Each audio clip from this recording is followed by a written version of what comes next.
Hi, my name is Andrew Marriott. I'm a lecturer in the Department of Marketing Management. I've been lecturing for 7 years. I've also supervised BTech students. I have done my Masters in Commerce. My teaching philosophy centers around that teaching is transformative, not only for the student, but I also believe as myself as a lecturer. If I am to take students on a journey of learning, it's going to not only transform their minds with content, but at the same time I'm going to learn as well.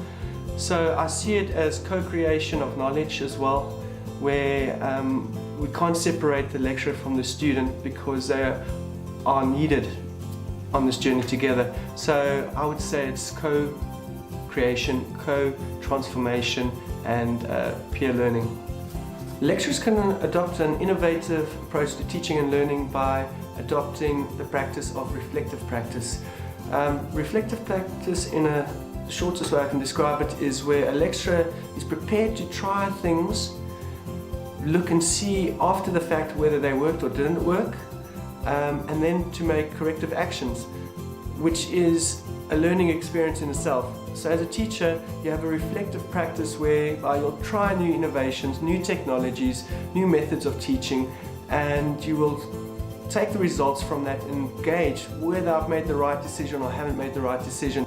It contributes to a humanizing pedagogy in teaching and learning by putting the student at the center of the learning process. Often before teaching happens is rules, well, not rules but methods, and these methods sometimes can take center stage, and we forget that central to our teaching is the student.